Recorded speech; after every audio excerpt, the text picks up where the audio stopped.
فيقول الكيف طاب وضحك الله سني وذي طاب الكيف ونزاحوا أعداي يا باول هات من القزايز ودني ويا رمز فلنحضر لنا عازف الناي وعازف ربابة من الخليج المغني وقول للعروبة كلها تتبع خطاي وهاتوا لنا ويسكي وبيرة وجني with كوندوليزا رايس هاتلنا جاي I would like have أشرب غني وكل العرب تطرب وترقص على أغناي وإذا سأل بيبل الولايات عني قولوا على الإرهاب حربي ومبداي ومن شارق باكستان دقيت بني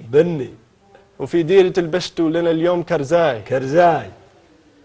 وابقرنا في كابل يحومني أمنت مفلاهن بسيفي ويمناي ومن شارق باكستان دقيت بني وفي ديرة البشتو لنا اليوم كرزاي وابقرنا في كابل يحومني أمنت مفلاهن بسيفي ويمناي وغصبا على الملا عمر يرتعني حلو والطالبان قصيتم عنا قصاي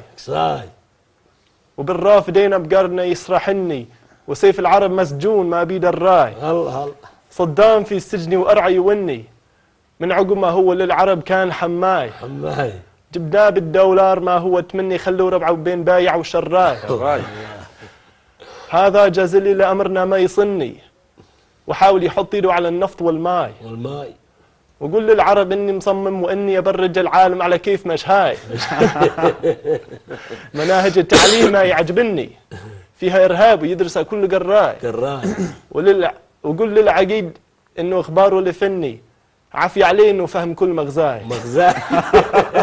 بمعمر المحبوب ما خاب ظني الرب ذبحوه واليوم ايش معنى عافية عليه؟ نعم شو معنى عافية عليه؟ عافية عليه يعني برافو هيك يعني عافية عليه انه فهم كل مغزاي بمعمر المحبوب ما خاب ظني عقب الهرير اليوم اصبح له رغاي واقول للاسد يمشي بعقل وتأني ويتبع خطى معمر اذا ود رضاي وابن العجم لا يحوج الا عني الله وواجب عليه اليوم يصغي لنا صغاي والكوري المنحوس لا يحسب اني نسيت تهديده وصفع بمكفاي